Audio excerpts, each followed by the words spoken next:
On my birthday, my in-laws took my sister-in-law to a luxury spa and sent me a single text, "Happy birthday, I guess." My husband said, "You know they just show love differently." I laughed, stood up, and said, "That's funny." Because I just sent out an announcement. When they saw my big news, their faces turned to pure jealousy. This story is real. Every part of it. It happened in Seattle, Washington, and it's still going on, but I've reached the part where I stopped taking the hits and started hitting back in my own way. I'm 36. I've been married to my husband Mark for 8 years. We live a quiet, hardworking life. We're not flashy, but we've done well. I've always tried to stay civil with his family, even though they've made it pretty clear from the start that I don't belong. But this birthday? This was the one that changed everything. My birthday started like any other weekday. It was a Thursday. I woke up before my alarm because I always do. Habit, I guess. Toast, our dog, was snoring at my feet. Mark was already in the shower. No breakfast smells. No coffee brewing. I walked into the kitchen, just to check. Nothing. I sighed, made my own coffee, and sat down to scroll my phone. I'm not someone who needs gifts. I don't need streamers or cake or 50 people jumping out yelling, "Surprise." But acknowledgement matters. A little effort goes a long way. I opened my messages. One text from my in-laws. "Happy birthday, I guess. Hope you have a good one." No emojis. No name. Not even a "love you." It read more like an afterthought than a greeting. Like they saw it on Facebook and realized they had to say something. Okay. I thought that was cold, but not surprising. I've gotten used to that over the years. Then I opened Instagram. There she was. Megan. My 29-year-old sister-in-law. Full face of makeup, wrapped in a towel, sipping champagne. The caption, "Birthday spa day for our beautiful girl #selfcare queen. They took her to Therm Spa in Bellevue." On my birthday. She wasn't born that day. It wasn't even her birthday week. There was literally no occasion. They just picked my day to roll out the red carpet for their princess. And they didn't even try to keep it quiet. They posted it. They tagged the spa. They tagged the champagne brand. It was all over my feed. Meanwhile, I was sitting alone with instant coffee, staring at a text that felt more like a slap than a wish. Mark came out of the shower, towel around his shoulders, asking if I wanted to go to IHOP later. I showed him the post. I didn't even say anything. Just handed him the phone. He looked at it, nodded slowly, and said, "You know they just show love differently." That was it. That was his whole response. Like I was supposed to accept this pattern forever. Like I was supposed to be okay with being treated like a ghost while they pamper Megan like royalty. That moment hit hard. Not because I was surprised, but because I realized I was done pretending it didn't hurt. I laughed. I didn't even mean to, but I laughed. Then I stood up and looked at him and said, "That's funny. Because I just sent out an announcement." He blinked. What announcement? What Mark didn't know was that for the last few weeks, I'd been planning something. I'd gotten a promotion. A big one. I was now the regional manager for our Seattle division. More money, more benefits, and the best part? A chance to relocate. I also put an offer in on a house. A beautiful home on Bainbridge Island. Quiet, peaceful, with a yard big enough for Toast to run wild in. A view of the water. Trees. A deck. Space. I hadn't told anyone yet. Not Mark's family. Not Megan. I wanted to keep it quiet until things were locked in. But that morning? That petty little text? That stupid spa post? That was the trigger. I pulled out my laptop, opened Facebook, and hit post. Exciting news. After years of hard work, I'm officially regional manager. Even more exciting, we're moving. We just bought our dream home on Bainbridge. Can't wait to start this next chapter. That was it. No tags. No direct shade. But everyone saw it. It didn't take long. An hour later, I had 5 missed calls from Mark's mom. 2 from his dad. A text from Megan that just said, "Wait. What?" Mark just stood in the kitchen, staring at me like I had grown another head. "You're moving?" he asked. "We're moving," I corrected him. "You can come too. If you want." He didn't like that. But I wasn't in the mood to comfort him. Later that evening, we went over to his parents' house. They invited us for birthday dinner, which was honestly laughable. If I hadn't made the announcement, they wouldn't have even remembered to do it. We walked into their house in Queen and same awkward hugs. Same fake smiles. There were no decorations. No cake. Just lasagna and overpriced wine. And not even the good kind. His mom tried to act happy. "We saw your post. Congratulations on everything." "Thanks," I said. "It's been a long time coming." His dad chimed in. "Bainbridge is a bit of a jump, isn't it?" "Not really," I replied. "We've been planning for months." I wanted something different. Something that feels like home. Megan didn't say much at first. She just kept checking her phone like she was waiting for someone to save her from the conversation. Then she finally asked, so, when do you move? 2 weeks. Wow, that was fast. I nodded. Yeah, it's funny what happens when you focus on your own lane. Silence. Long awkward. Delicious. Mark cleared his throat. No one knew what to say. And I didn't fill the silence for them. 3 days after that dinner, something weird happened. Mark left his phone on the kitchen counter while he went out to walk Toast. I wasn't trying to snoop. I swear I wasn't. But the screen lit up, and I saw a message preview that stopped me cold. It was from his mom. She's always making you look like the weak one. Don't let her control you. Megan would never treat family like that. My stomach dropped. I knew his parents didn't like me. I knew they favored Megan. But this? This was different. This wasn't just passive-aggressive jabs over dinner. This was planting seeds. This was sabotage. I opened the message thread. Yeah, I know. I shouldn't have. But I did. And what I saw was pages and pages of them talking about me. All behind my back. All while smiling to my face. She just wants to feel important. It's not even a real house if it's on an island. You should have married someone who fit better with our lifestyle. This whole thing is her way of punishing us. Punishing them? They acted like me getting promoted and buying a house was revenge. Not ambition. Not success. Just a scheme to make them look bad. I sat there shaking. Furious. Hurt. Embarrassed. And more than anything, done. When Mark got back from his walk, I didn't waste time. You need to read this, I said, holding his phone out. He looked confused, then saw what I had open. His face turned pale. Why were you reading my messages? Because they're about me, Mark. He didn't say anything for a long time. Just sat down at the kitchen table, rubbing his hands through his hair. They didn't mean it like that. Don't. Don't defend this. Not again. They're just worried. They think you're taking me away from them. They never had you. I've been the one here. Supporting you. Showing up. Putting up with their nonsense while they roll out the red carpet for Megan. He didn't argue. He knew I was right. So I gave him the line I had been holding in for too long. When I moved to Bainbridge, I'm going with or without you. A week later, we were packing boxes. I was halfway through sorting the kitchen when Mark walked in, holding a shiny cream envelope. It was from Megan. What is this? I asked. He handed it to me. Inside was a formal invite. Gold lettering. Ribbon tied. Megan's pre-engagement celebration brunch. At the Four Seasons. Rooftop. Full catered meal. Open bar. Champagne tower. Custom floral installations. Guests were told to wear pastel formal wear. A pre-engagement brunch. Not even an engagement party. Just a brunch to celebrate that she might get engaged soon. And you know what date it was scheduled for? The same day we were moving. They sent me that invitation knowing I couldn't come. Knowing I'd be knee-deep in moving boxes and paint samples.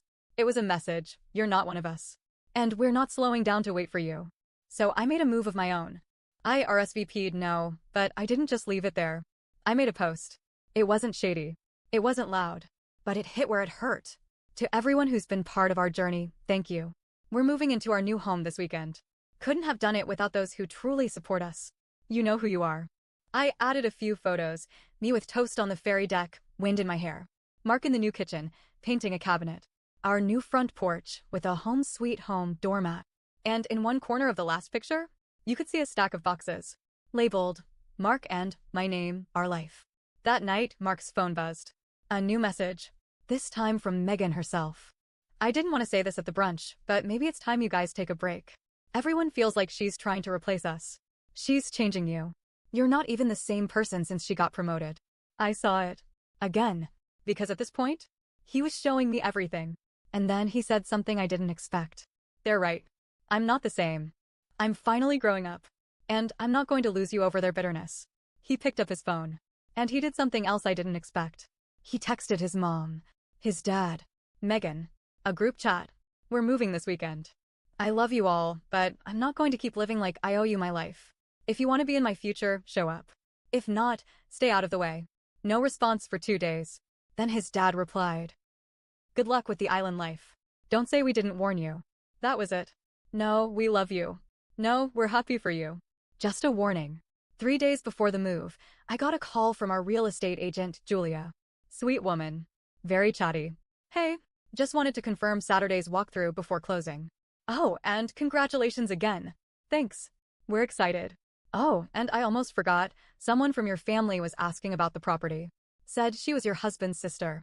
Megan. My hand tightened on the phone. Sorry, she was what? Yeah, she called last week. Said she was considering buying something nearby and wanted to get a sense of the area. Asked a lot of questions about your house, the layout, the price.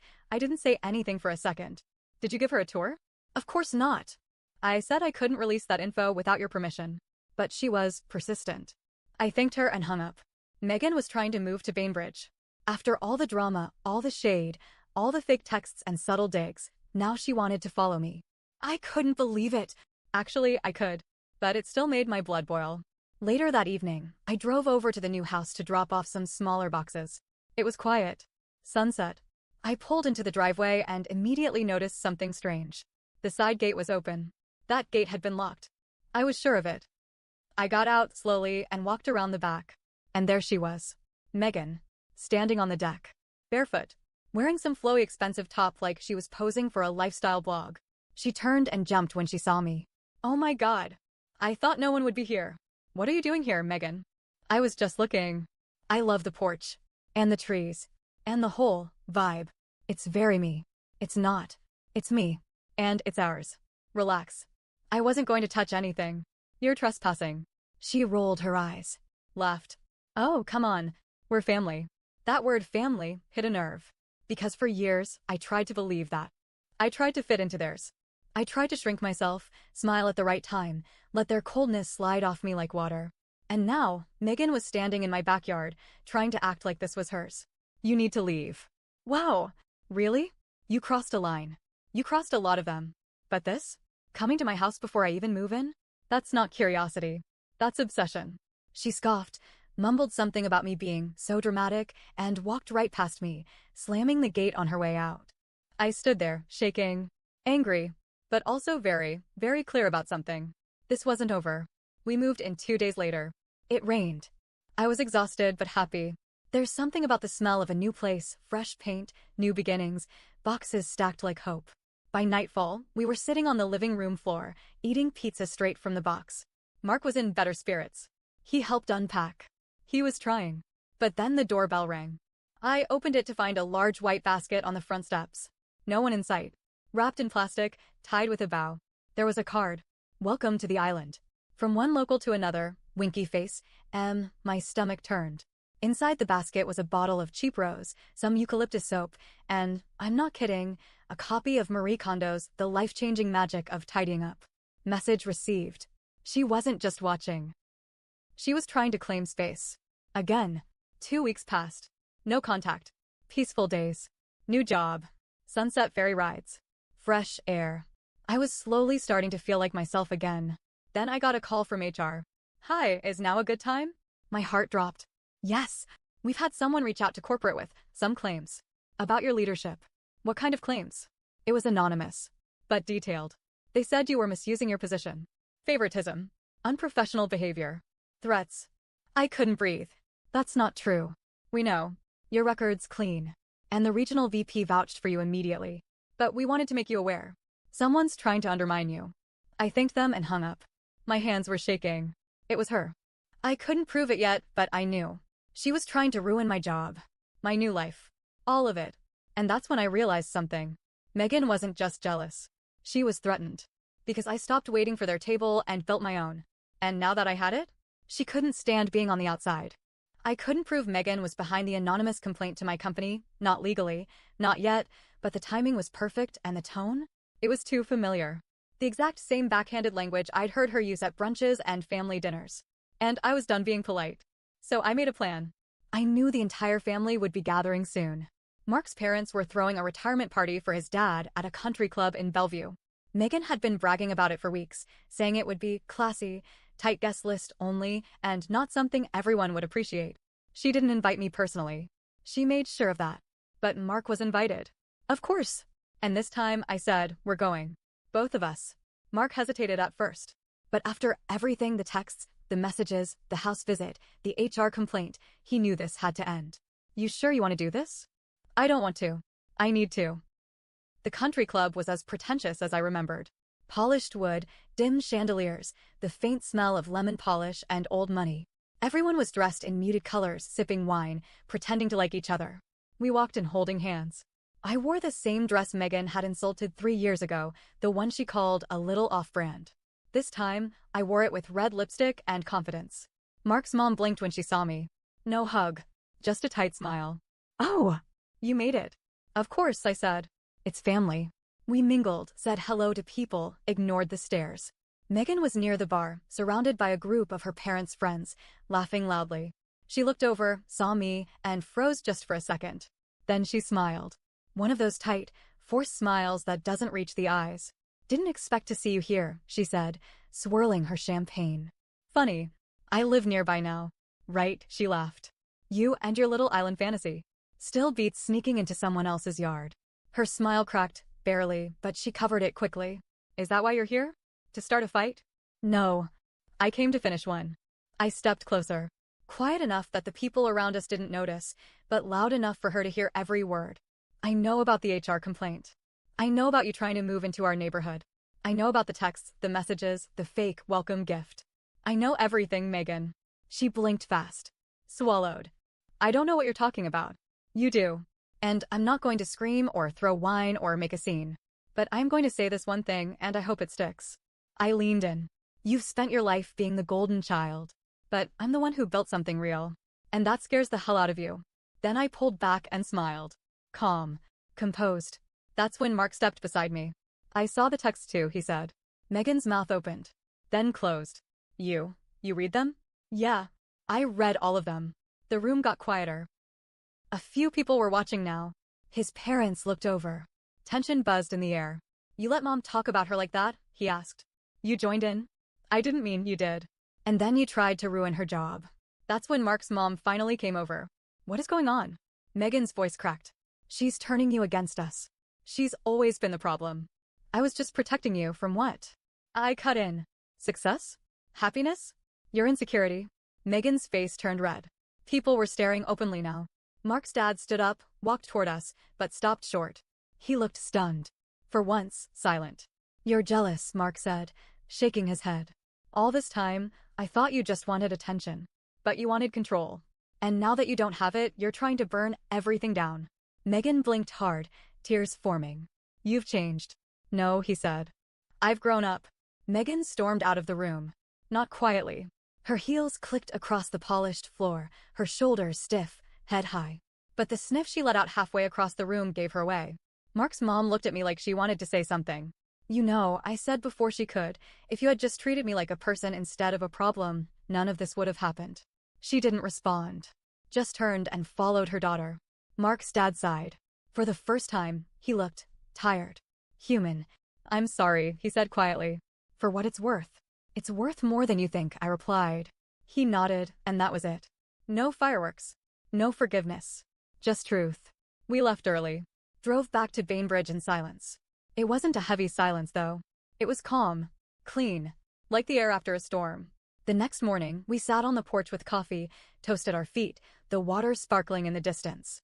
"How do you feel?" Mark asked. "Free." He nodded. "I don't think they'll come around." "That's okay," I said. I didn't move out here to be close to people who never saw me. We sat for a long time, listening to the birds, watching the ferry glide across the water. Later that day, Megan posted a photo from her condo alone, holding a glass of wine, the caption, "Some people move away to find peace. Others move to run." A few of her friends liked it, but it didn't matter. Because for once, I wasn't reacting.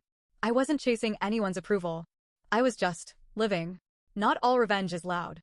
Not all justice comes with applause. Sometimes, the best revenge is simply walking away with your dignity intact, while the people who tried to bury you choke on the dust you kicked up. I didn't destroy Megan. I didn't need to. I just let her see what life looks like when someone stops waiting to be accepted and starts building their own world. And now, she's on the outside looking in.